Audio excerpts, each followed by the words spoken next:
What is poppin', y'all? It's your boy, D-Mark, aka D-Ryan. So, back with another video, and most importantly, happy Sunday. So last night, I checked out the Elimination Chamber pay-per-view in Montreal, Canada. And I will say that the pay-per-view wasn't not really good, but it was some good moments. It was some good stuff on the show that I am gonna go through. So Montreal last night was definitely the biggest thing of last night, because the crowd was so in that the crowd was literally made the matches even more better. So we're definitely gonna get into these matches. So you haven't already yet, make sure you hit that subscribe button and turn on notifications. I will be posting every single week, so let's get into this review. So this is the Women's Elimination Chamber match. The competitors was Asuka, Carmella, Raquel Rodriguez, Nikki Cross, Natalya, and Liv Morgan. I will say that this was a fun match, though. I'm not even gonna lie to you.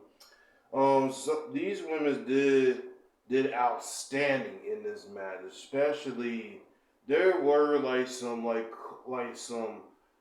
cool moments in the match that I did enjoy, but it wasn't really all that much. So yeah, there was a spot that Liv Morgan did a sunset flip off the top of the pod. I think it was Raquel that Liv Morgan hit the sunset flip, but it was a cool spot.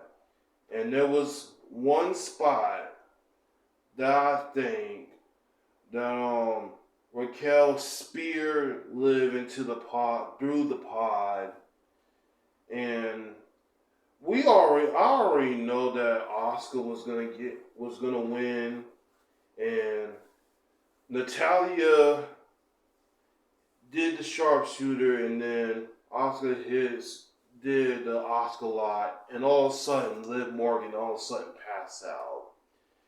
And I think the last people was in the chamber match was Asuka and Carmella. And eventually Carmella ended up put Carmella in the Asuka lot, and obviously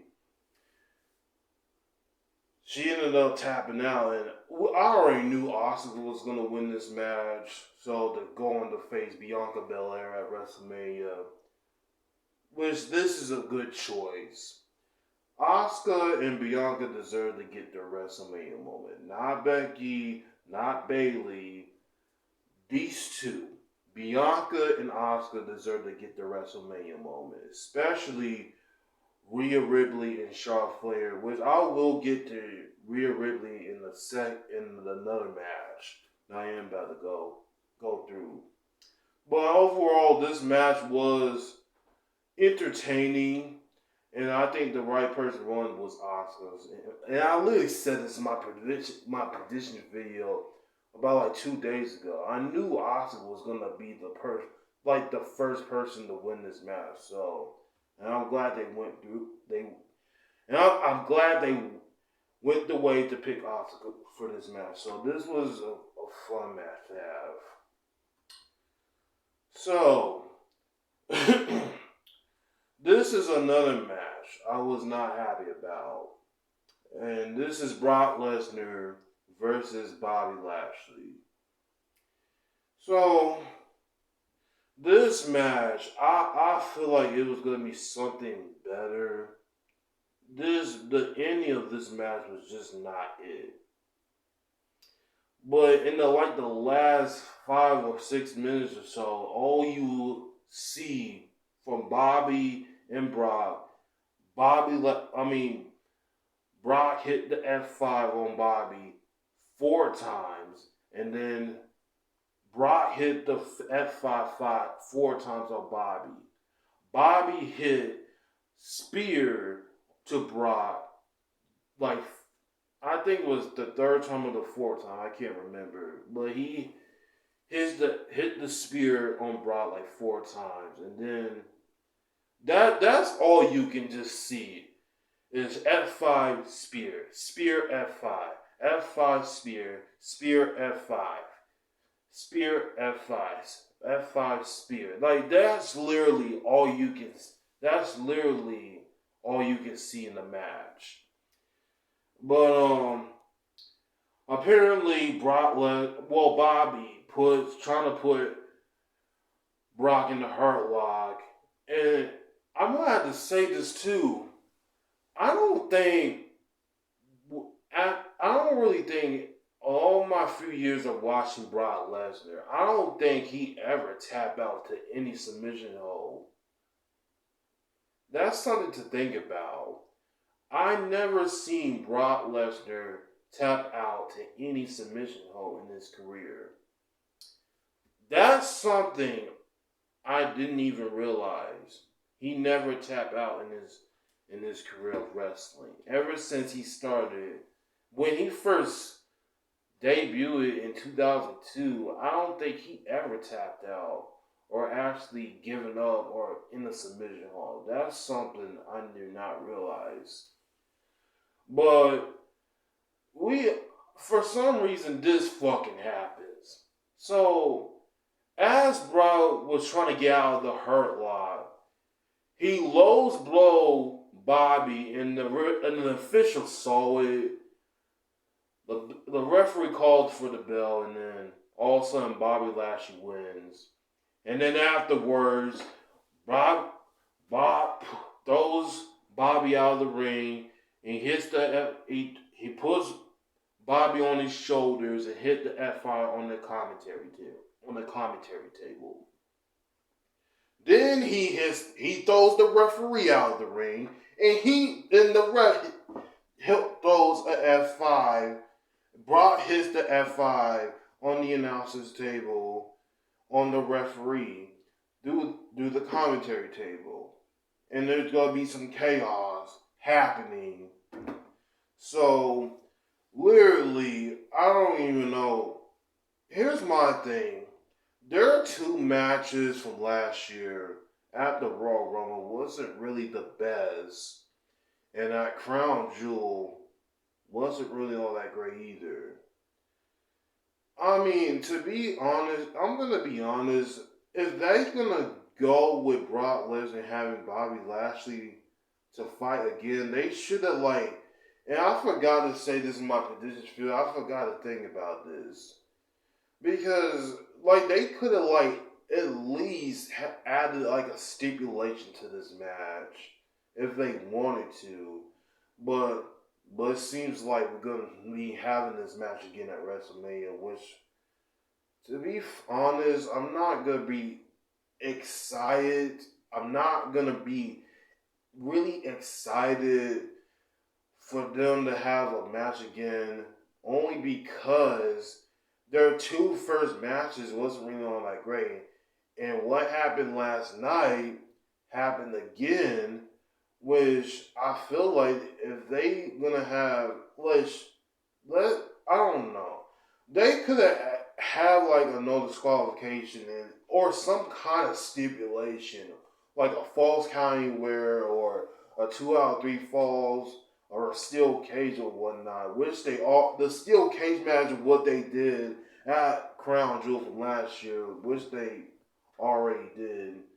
But what I'm saying is, they should not have another match. They should not even have another match, and that's all I'm saying. My question is, though, who will face Brock Lesnar and Bobby Lashley at WrestleMania? That's the biggest question right there. That's literally the question right there I'm looking for. Who will face Brock Lesnar, Bobby Lashley at WrestleMania? And people saying that it could be Gunther. I don't think it should happen. Gunther has definitely making the IC belt feel so important, that needs to feel important, and I'm glad that they're doing that with him. And obviously, Gunther is obviously the greatest Intercontinental Champion they got right now. So I'm glad, and I hope they keep it the same until that time that he loses. I'm pretty sure it's going to be against Sheamus. I'm not really sure, but I hope he does. At some point, he's going to have to lose the belt against whoever he faces at WrestleMania.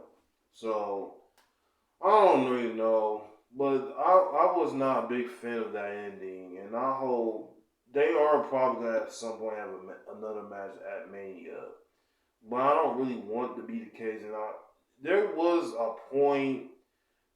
a speculation that Bray probably may get involved in this. I don't know, that's true or not, but let's just see what that happens. Let's just see what all of this happens tomorrow night on Monday Night Raw. But I just was not the biggest fan of that ending. So, okay. The next match, Edge and Beth Phoenix facing Judgment Day, Finn Balor and Rhea Ripley. Another fun match, which I think it was fun and enjoyable.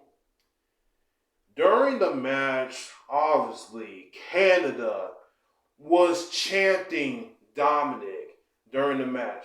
Fuck you, Dom, fuck you, Dom, fuck you, Dom. Like, the crowd was not having it in Canada. But there was, definitely some cool moments in there. That was some fun moments in here. So here's what happened. I could have took notes for this, but so most of this match, Dominic was literally interfering in the matches the entire time, and there was some cool spots that Beth Phoenix hits a suplex on Rhea Ripley, and then what else happened? So apparently there was a spot that Finn and Rhea was gonna hit the concerto on the steel steps, but Beth moved out of the way, and then Beth hit the glam slam on the concrete floor outside the ring, and Rhea was selling. She was selling the pain. And then Edge hit a suicide down on Dominic, and then Beth and Edge hit the submission hold, the Edge indicator. I don't know the name. I forgot the name of the finisher. But they hit the submission hold both on Finn and Rhea. There was I don't know if this was a botched spot right there, but apparently Dom was as he was trying to distract the referee, he was trying to throw the brass knuckles at Rhea.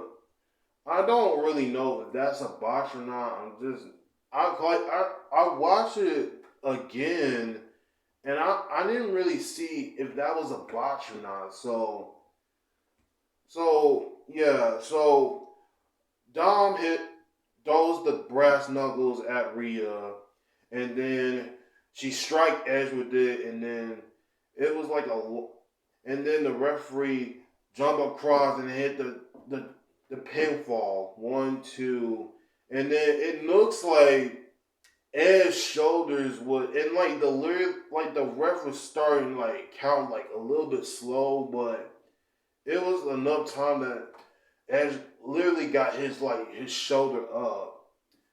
And overall, and what else that happened?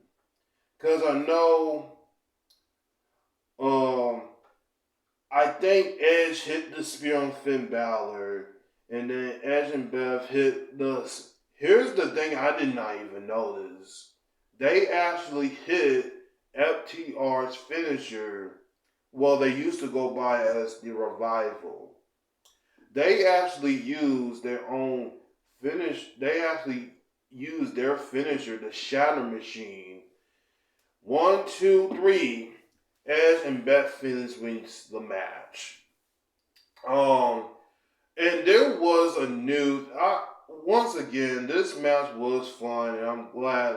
I was thinking that Finn Balor and Rhea was gonna win it, but I know they're gonna have Rhea going to face Charlotte at WrestleMania with a SmackDown Women's title. So, but no, they was gonna have Edge and Beth Phoenix, which I didn't really have no problem with.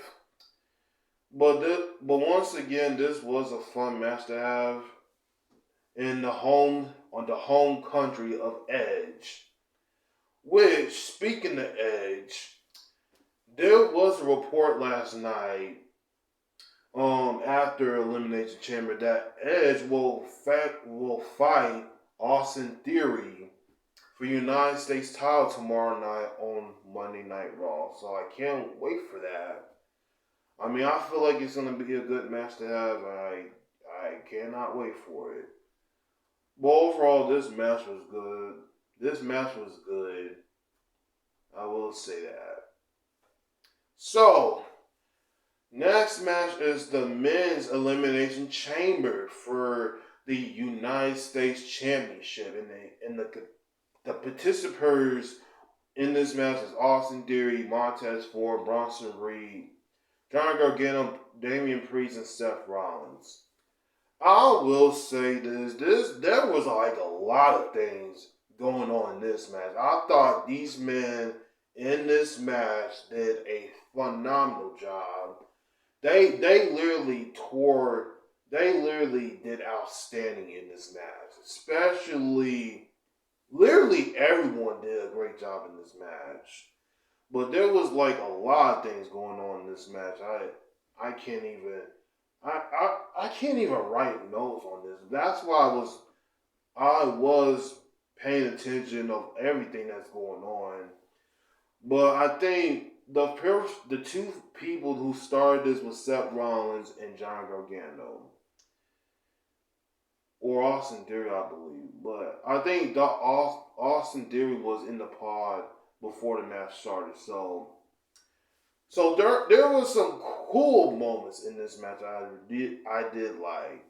So apparently when Austin Theory came out, he got into another pod, and then they was like, what are you doing? No, we're not gonna. No, I don't think you're going anywhere.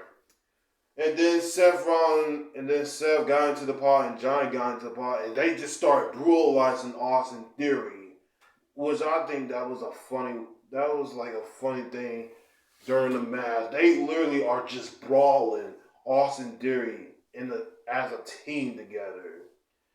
And then Bronson Reed, he did a splash. And I think it was to Johnny Gargano. He did the splash, and this was the worst thing. This was literally the craziest thing, that the pod didn't even break as Bronson Reed was hit the splash on outside the pod. But it was crazy that all this weight on Bronson Reed didn't even break the pod. But that was like crazy. Like, and Montez Ford, like, I did not know that he was going to be the craziest thing in this match. Like, he was, like, in and outside the ring. Like this, Montez Ford, I will say, he definitely can go in the ring. He can definitely be a big thing in wrestling. I'm not even going to lie to you. But there was a moment that Montez hits the rock bottom. He did the Rock's move and did his signature move when he was going to do the people's elbow. And afterwards, I think that Montez was gonna hit the frog splash on Austin Theory, but he got his knees up, and then Seth Rollins hits the curb stomp, and then Austin Theory eliminates Montez. And then Montez was still in the ring, and then they got like officials and referees coming out there to take him out, to carry him out of the ring. And it looks like Montez Ford was like selling it. It's like he couldn't even like stand on his feet, and it's like his whole body was like swerving or like swaying. But it's like it looks like a work injury, or that he looks like he's seriously hurt. I can't even tell the difference. But it looks like that was like a kind of like a work injury that he's doing. I don't even know if that's the case. But Montez was literally selling as officials was like carrying him out to the ring. But then Seth Rollins was standing in the corner, about to do the curb stomp, but all of a sudden, here's why I did not know that this was going to happen. So as Seth Rollins about to go for his finisher, and the cage door was still open, Logan Paul arrives inside the chamber. And Seth was like looking at him like he acted like he did not know who was coming. That's why they got like the door open. And Seth Rollins didn't act. He was acting like he didn't know who he was. But Logan Paul did the shot butt lariat. He flips over the worst and then lariat Seth Rollins. And then the last people was obviously Seth Rollins and Austin Theory. Logan Paul eventually, like I said, hit the buckshot lariat on Seth Rollins. So they're potentially having a match at WrestleMania, which I don't really have a problem with. Even though y'all still are not a big fan of Logan Paul, I'm not a big fan of Logan Paul, but let's be honest here. The man can do it in the ring. He is so athletic in the ring, and he can do like anything what a wrestler should not do. What a wrestler can't even do. So they're setting up a match against Logan Paul and Seth Rollins.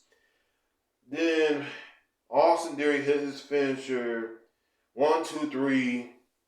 Austin Theory retains the United States title, which I don't really have a problem with. I was thinking that Bronson Reed or Johnny Gargano was going to win, but they're going to keep the title on Austin Theory until WrestleMania, which I honestly don't know if that's the plan.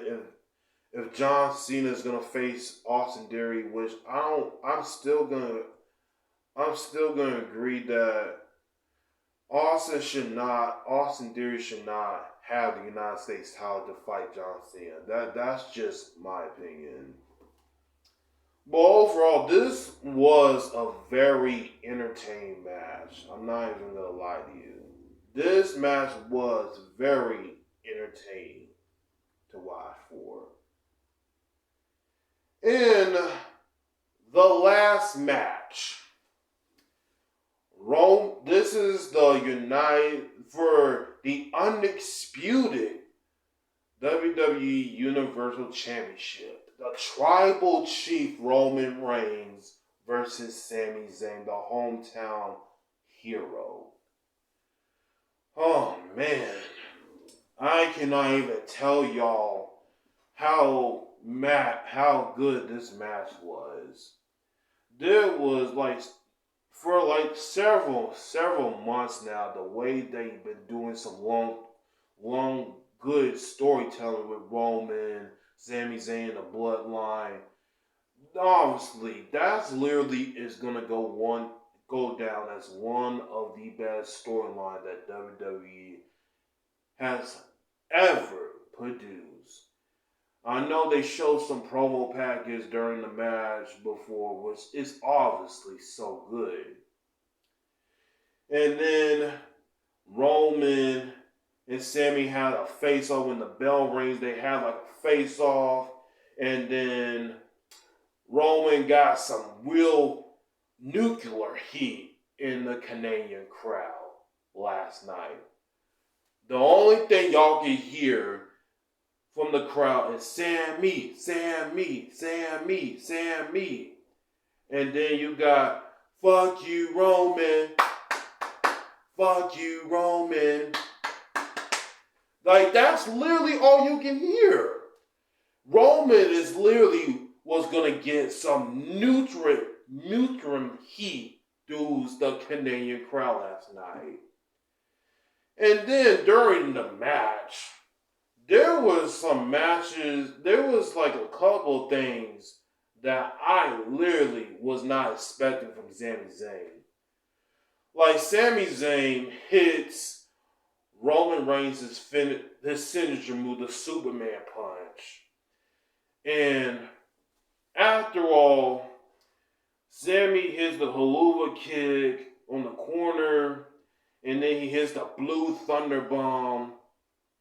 And then towards the end of the match, I think the referee got knocked down.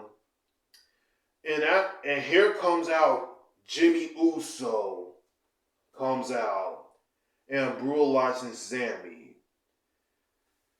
And then Jimmy gets taken out. And here comes in the ring Jimmy J. Uso. Which, here's the thing about this. This match in the ending was kind of overbooked. It was kind of overbooked the way how they were setting things up. But there was a moment on the screen where you see Roman giving the chair to Jey Uso, and Jey was about to hit the chair, was going to hit Roman in the back with the chair, and Roman turned around. It's literally like the same phrase when Sami turn on Roman at Royal Rumble last month. And then Jey was going to do the exact same thing, but that was not going to happen. And then Roman hits the spear on Sami. 1, 2, 3. Roman beats Sami. We already know that this match was literally going to be good. This was a good match, I will say. And afterwards, Jimmy all of a sudden get back in the ring. And here's what I was going to say too. No, I'm going to talk about that in the end. But Jimmy ended up attacking Sami Zayn. And here comes Kevin Owens. He comes in the ring and stunners Roman. And then he stunners Jey Uso. And then Kevin Owens and Sami Zayn standing tall in the ring, and that's the show ended right there. But I will say this match felt overbooked just by the ending, because I was thinking that Jey Uso was definitely going to get involved in the match, and then Kevin Owens will come out and get involved as well, attacking the Usos, Jey and Jimmy. But I can't say much about that. You know, they're setting up a match at WrestleMania that Kevin Owens and Sami Zayn is going to face the Usos for the tag team titles. That's literally the biggest story that they're doing. That still include with Jey and Sami a part of the story here. because that's what they're setting up to do. But overall, the match was good. Like, this was the perfect way. This literally was Sami's big opportunity right here, and I'm glad he deserved to get it.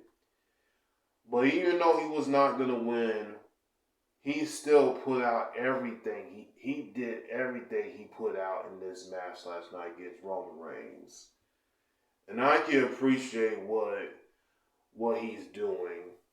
But I can definitely see Sami being a champion one day.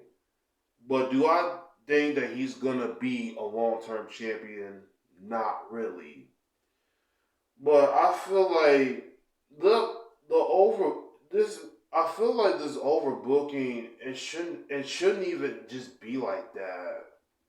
If y'all know what I'm saying, it did feel kind of overbooked, but overall the match itself was just still good.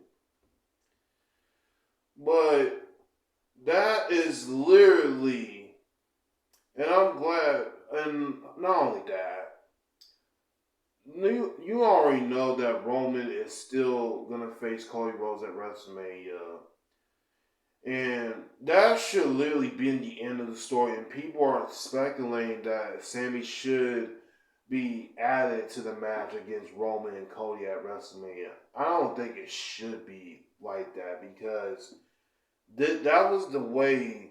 I mean, that was literally the way for Roman. I mean, that was, I don't know what I'm trying to say, but because it's not gonna make sense for Sami to be added in the match against Roman and Cody.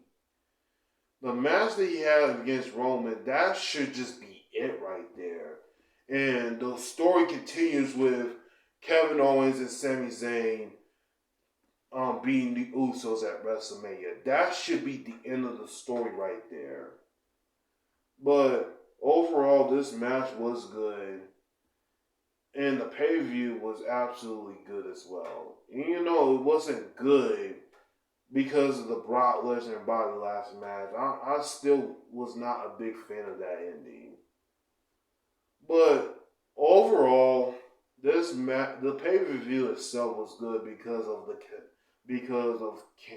the crowds in Canada, I will say. So that is my review of the Elimination Chamber.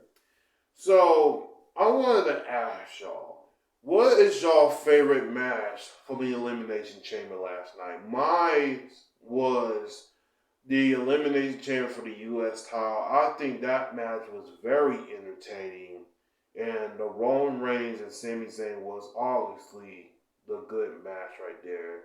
Sami in his hometown as the hometown hero, and I'm glad that he got that moment.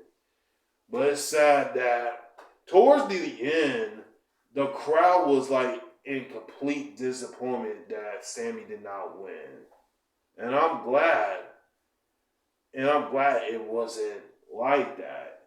That literally gonna get Roman on some heat right there. So obviously, this story is obviously like the best things in WWE right now. But the show was just good. I will say that. But y'all let me know, what is your thoughts on the Elimination Chamber, What was y'all favorite match from last night that y'all enjoyed? Y'all let me know down in the comments how y'all feel. And follow me all social medias down below. I'll be back with another video, y'all. Peace.